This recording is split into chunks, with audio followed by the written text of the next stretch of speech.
Hello, I'm Kaiser and welcome to Moose Reads. Before I get started, I want to say that the opinions that I give here are my own opinions. They are extremely subjective. If I dislike a book, it is not a reflection on the author and it is not a reflection on people who do like it. Different people have different tastes, and that's okay. Today I will be reviewing King's Rising by C.S. Pacat. This is the third book in the Captive Prince series. It is a fantasy romance. The description says, his identity now revealed, Daemon must face his master, Prince Laurent, as Damianos of Achelous, the man Laurent has sworn to kill.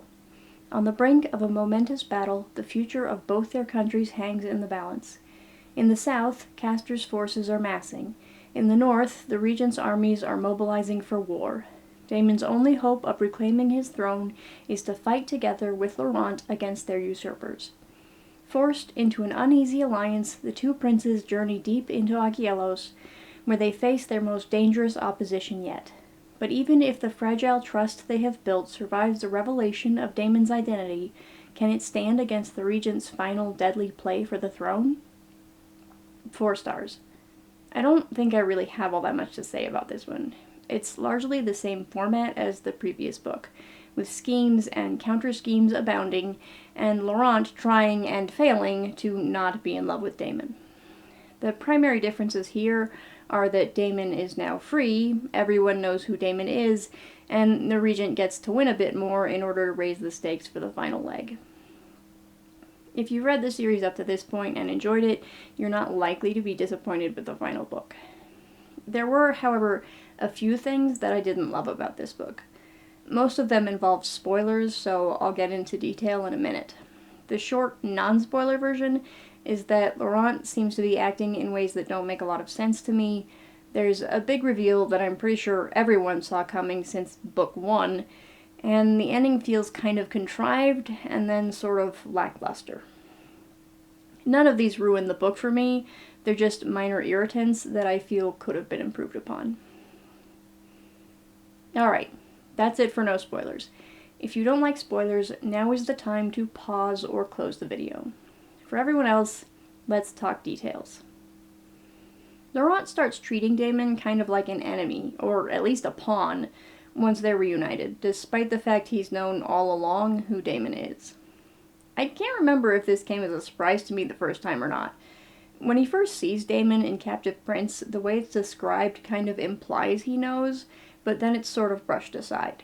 They make such a big deal about it at the end of Prince's Gambit that you expect it to be an issue, but then come to find Laurent has arranged for Daemon to take charge of a battalion of Achelots, which seems a bit careless of such a clever planner if he didn't know. So it's hard to say where I stood when I had no previous knowledge.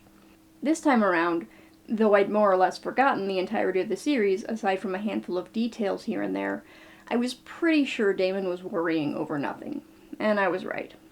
So it felt weird that Laurent was suddenly acting rather antagonistic toward him. It might have made sense if it was posturing for his soldiers now that Daemon was Prince Damianos, except that all of the antagonism was reserved for private moments, instead showing a united front before their armies. It's not completely unreasonable. It wouldn't be all that difficult to come up with explanations if I thought about it a while. I just didn't like it. It wasn't helped by the fact that I don't think the book bothered to give any explanation. Nearish the climax, it's revealed that the regent isn't just a pedophile, he's an incestuous pedophile, which seemed painfully obvious from more or less the beginning of the series, and I couldn't tell if I was supposed to be surprised or if it was just Daemon.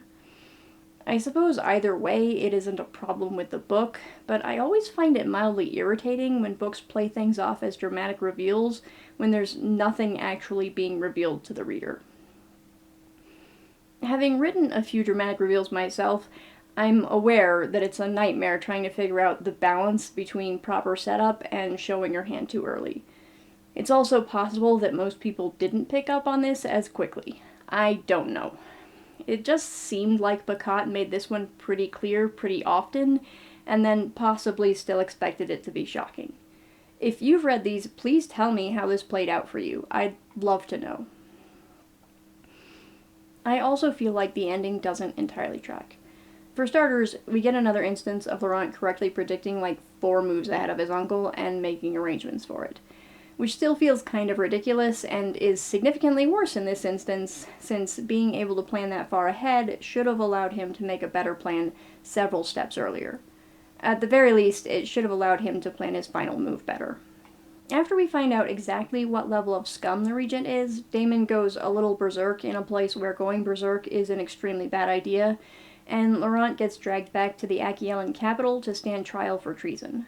Daemon, of course, goes to save him, at which point we learn that the reason he's been carting around a counselor he knows will betray him is actually because the guy's wife was going to testify on Daemon's behalf. They've been traveling with this couple since the beginning, so it seems like Laurent set this plan in motion a long time ago.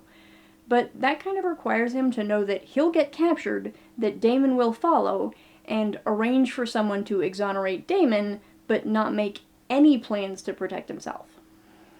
And then, of course, Daemon puts together several pieces of complicated politics and calls forth the one person who can save Laurent and immediately overthrow the Regent.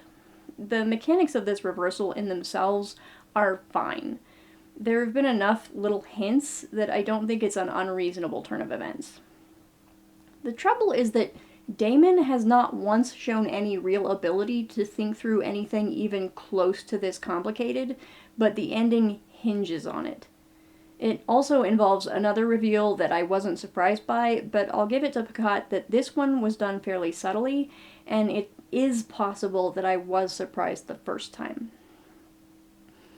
Where I say the ending feels lackluster is that overthrowing the Regent isn't the actual end. Despite the fact that he's been the primary antagonist for all 3 books, we deal with him first and then still have to settle things with Daemon's brother. So the actual final battle is with Castor, who we have not seen even once in this series, and whose threat level was significantly undermined multiple times already. I'm not sure how exactly Pacat could have reworked things to allow handling Castor to come first, but I do feel like it would have been better. The big bad should be the final battle, even if it isn't an actual battle. Dealing with Castor after the Regent lessens the weight of that triumph and overinflates Castor's importance in a way that I found rather unsatisfying. Again, none of this ruins the book for me. I still really enjoyed it overall, I just would have liked it better if these issues had been addressed. That's all I have to say about King's Rising. If you like this video, I hope you watch more in the future. Thanks for watching this one. Bye!